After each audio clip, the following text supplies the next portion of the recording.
Hey guys, how you doing? Welcome back. Hope you're having a fantastic day.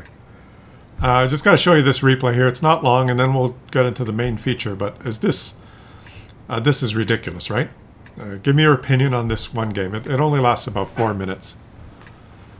It's the Object 430U, and I'm not, no spoilers. Let's just watch. It'll unfold very quickly for you.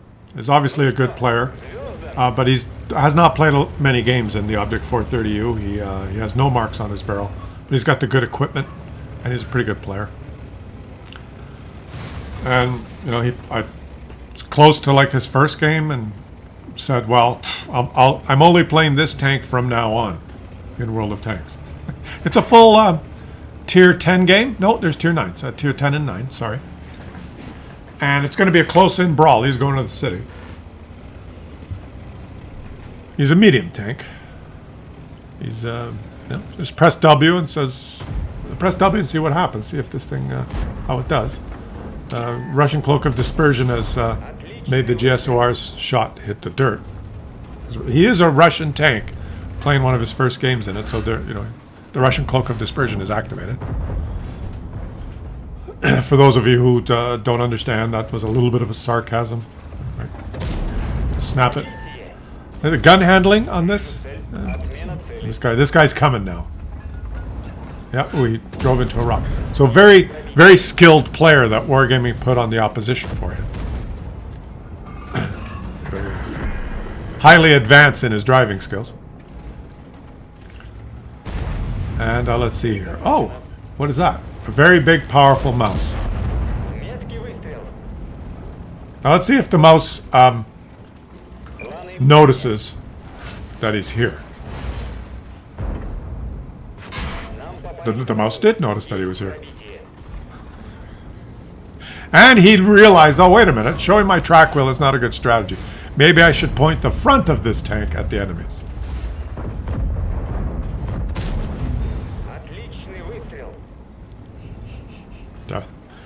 Bullseyes.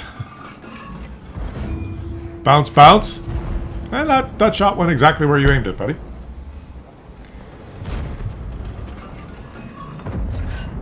I know these shots are close in, but I just want you to take note of the fact that the shots are bullseyes. And not exactly where you tried to follow him and you hit the rock. It's close in fire, right? But I've taken close-in shots with some tanks, and let's just watch. Bullseye.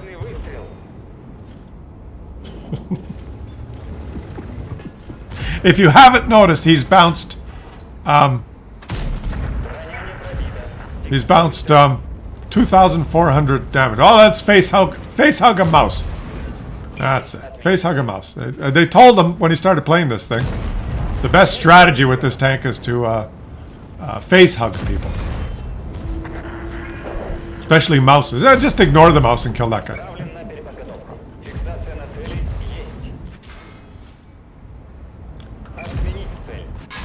I just ask you to watch the replay. Right through not the turret, the gun mantlet of the mouse. Through the gun mantlet. Through the angled turret, it's a stick. Oh, the mouse penned him.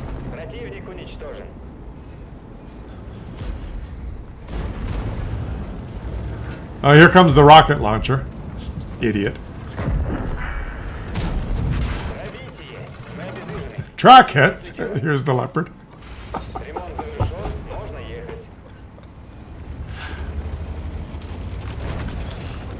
And his teammates are getting aggressive now. His teammates are going, "Hey!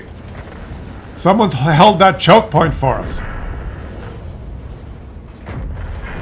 There's a little bit of a traffic jam here.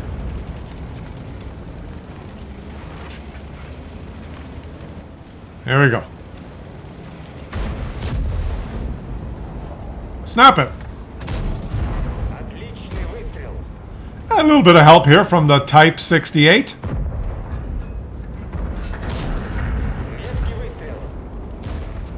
It helps when it's absolute perfect bullseye, so the shot doesn't deviate into the turret. Doesn't it? Doesn't it help? He is close. I will grant you that. It's point blank shots, but I've experienced differences. Really? Maybe turn around. Yeah, go fight. Go fight the big guy behind you. Yeah, just go fight someone else. So, how would you feel if this was your first game in a tank? Would you? I'm only playing this tank from now on.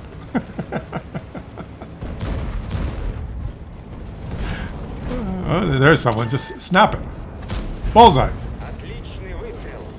Remember, the Object 430U is one of the Russian mediums that has poor gun handling. To offset the fact that it's super heavily armored, right? That's why it has such poor gun handling. So easy, I guess, right? Plurial, he aced it. I got 8,543 damage. He blocked 4,280. And it took 5.5 minutes. And he's a good little boy, losing credits. Losing lots of credits. Because he's spamming heat like a motherfucker. Which is what Wargaming expects when you play this tank. So that's one of the first few games he's played in that tank. And Wargaming's introduction of that tank to him was very positive. So let me know, what is your advice for this player? Should he consider that his favorite new tank now? Or possibly, because we know that the average performance in that, not everyone's going to get 8,000 damage every game, right? And block 4,000 or 5,000. So, you know, things are going to average out. Can he expect that kind of performance consistently?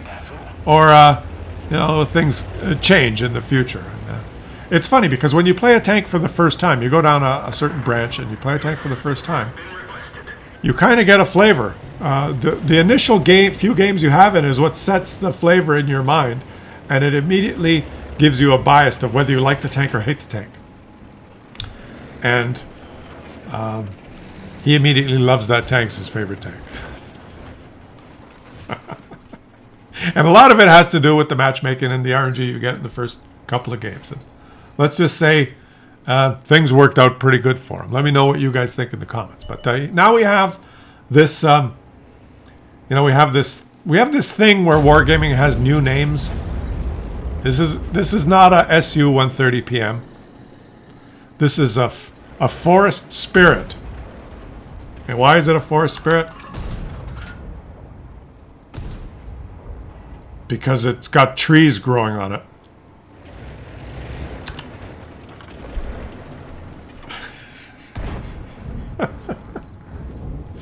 It's an interesting skin. Hey, if the grillet can be a fly fishing rod, right? Maybe the theme for TDs is the great outdoors. Blind shot. Do you think he's going to hit? Take it. You won't hit if you don't shoot. Oh, he took it. Good. You know why he hesitated, I think? Smart player. I think that the guy who took the blind shot was probably in the bush, took the blind shot and then backed up, right? Because he thought, oh. And then the guy who took the blind shot realized, oh, I'm not spotted. So he went back in the bush. This guy waited, anticipating that, and thinking, okay, I'll outsmart him. Let's see if he hit that blind shot. Not a, hey, maybe that was a really smart thing to do. At first I thought, why aren't you shooting? And you notice how he's wiggling when he presses the trigger? Dude. Stop doing that. Mouse sensitivity. Fat fingers and mouse sensitivity. Oh, he's spotted. By the squall. He's spotted by the squall.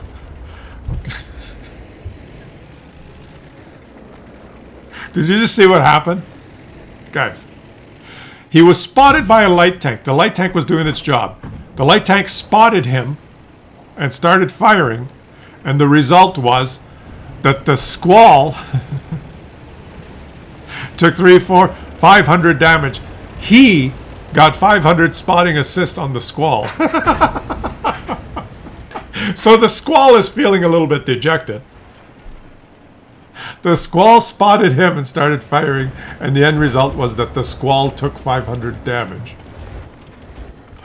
Of which is a result of him spotting the squall. You know why? Because people can see each other. That's funny. Would you be pissed off if you were the squall? Ay caramba. Now this guy is not camping at the back. He's a free spirit, a forest spirit, not a free spirit. He's a forest spirit, so he's ready to play close in. I still that squall, the poor squall. Oh, yeah. He's gonna get the shot here. He's not spotted. He's got the line of bushes, and that he's wiggling the mouse. That shot, he should have hit that shot. It's a common thing that I see from a lot of players. They hold the mouse really firmly, and maybe the tension or the excitement of the game. And when they go to click, their whole hand, I'm exaggerating there, but try and put your hand like this and try and move one finger. You know, some people can't. Some people. And if you're holding the mouse tightly and you try and move one finger and your other fingers even just slightly, if you have your mouse sensitivity set really high, you're moving the whole mouse pad, or the whole mouse on whatever, and you risk moving slightly. At least that's what it looks like to me. There's also a setting where the gun recoils after you shoot for realism, and you should turn that off in settings. I don't know if he has that too. Do you guys know what I'm talking about? Everyone has that off. Nobody has that on, right? I think when you download the game, the default is that it's on. It's some sort of a... I can't remember what it's called because I've never ever dealt with it. I've turned it off and never had it on. Someone leave it in the comments. There's a setting that when you fire, it's some sort of realism thing that blurs your vision and makes the thing pop back for like visual enhancement, but it really screws you up when you're playing. So everyone I know has it off. Like nobody has it on. I forget what it's called. So someone leave it in the comment. If someone knows what it's called, leave it in the comment section, and I'll pin it. Or you guys will find it in the comment section. But you should never have that on. Maybe he has that on, but I don't think so. I think he's just got. See, he's moving before he fires. He's got fat fingers, and sensitive mouse.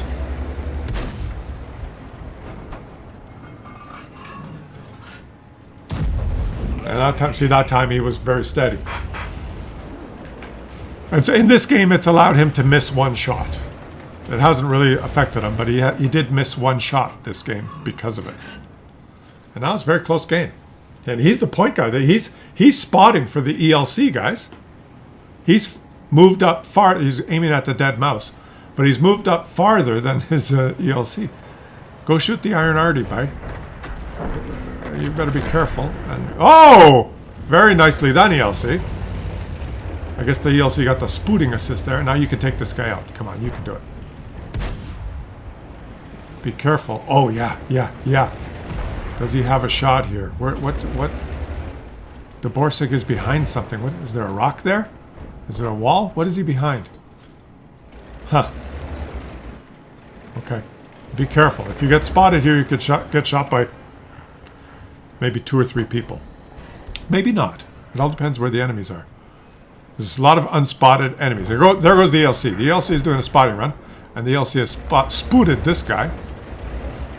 Shall he move forward? Is the ELC going to kill this guy? Let's see. Is he going to take a chance? Take a chance, take a chance, take a chance. If you press W, you'll be the best in line. Oh, come on, get up there. Use your gun depression. He's just waiting. You're proxy spotted. Oh, you rewatched that. I was sure that the little circle had intersected and that he was proxy spotted there, guys. He got so close, but Wargaming said no. He was not proxy spotted. Must have been so close. That's a nice hit. Have a look at that. It was like... It doesn't matter if there was a bush or a rock or anything in the way. Once you get... That's another shot. He almost missed that. Inside the little circle, you see those circles on the map? There's a yellow one, a white one, a green one, and then a tiny one. That's 50 meters or 45 meters? 50 meters. 50. And I thought for sure he was close enough that he was going to get proxy spotted. He did not. He is a forest spirit, isn't he, this guy? And now he's... Ooh. Should he go take a shot on that guy? He's on the ridgeline. You got a shot. You got a shot. He's not... He didn't notice the PZ4. The PZ4 was up on that ridgeline at A3, and he had a shot if he turned around. But not anymore. Now the PZ4 has dropped down. I guess he's going to let his teammates take care of that. Let's pause it. He had a shot at that guy when he was in those bushes right there. He had a shot, but he did not. He chose not to take it. His teammates handled it. And now there's 4 left. There's 2 SPGs. Oh, yeah. Boom! Nicely done. That was nicely done. And now it's just a Borsig. Go get him, Tiger. The Borsig's going to shoot you once for maximum 750. There he is. He doesn't see him. Oh! Oh!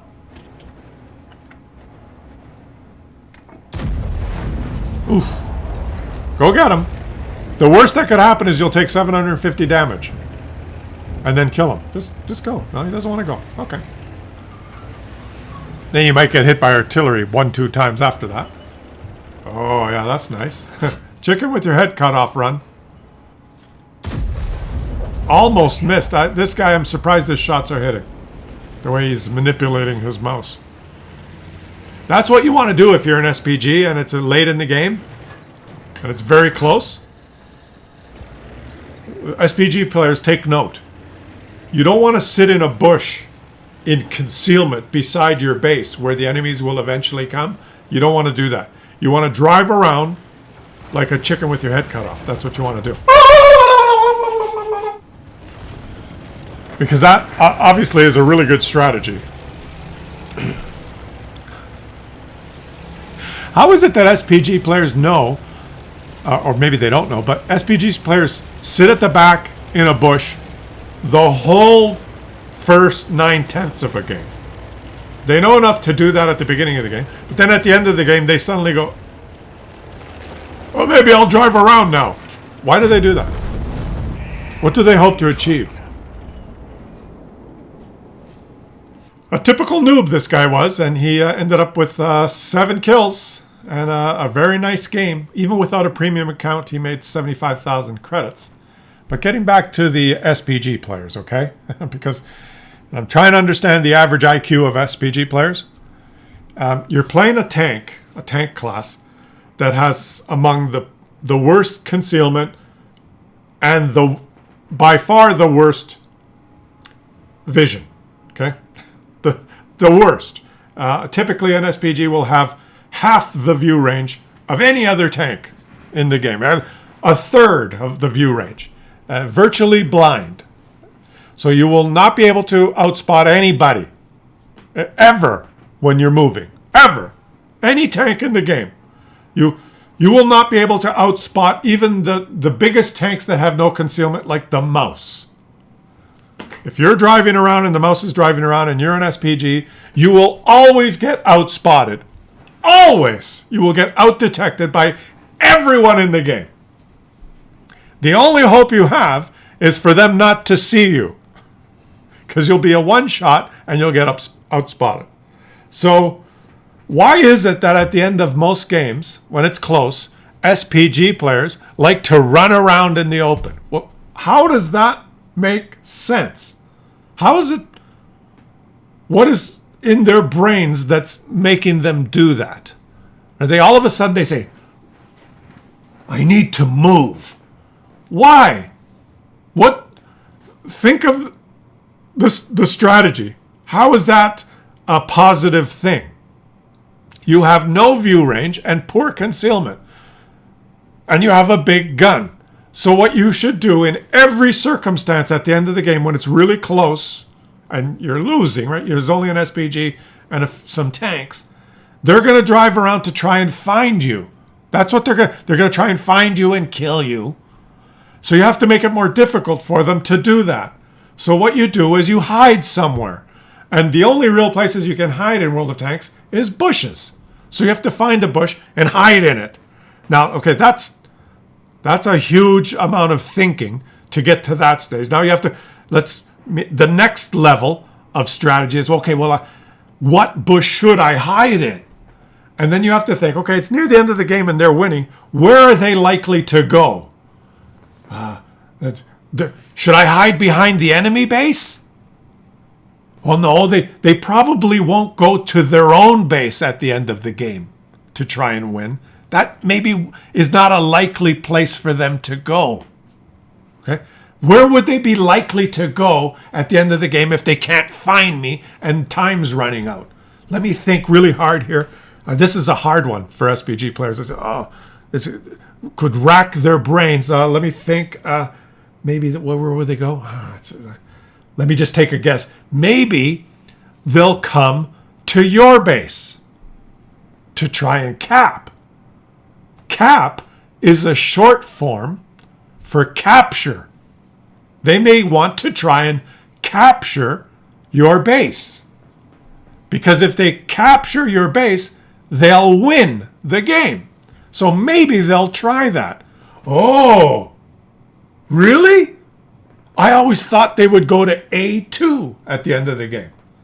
Okay, so if they're going to try probably to come and capture your base, and it's very close, there's one heavy tank left and it's got not very much HP, and you're an SPG and it's 1 versus 1 at the end.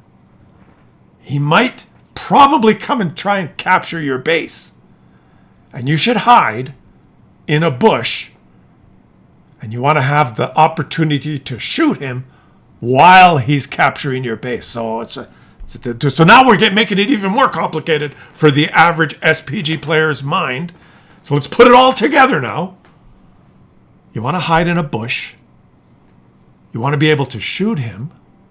He's probably going to come and capture your base. So maybe you should try and hide in a bush close to your base. And try and stay as stealthy as possible. Which means, don't fucking move! I don't know. It's just a simple strategy. I thought I'd throw it out there. Perhaps that might spark some thinking in the minds of some SPG players. Let me know in the comment section whether whether you have a better strategy. I'll catch you guys on the next one.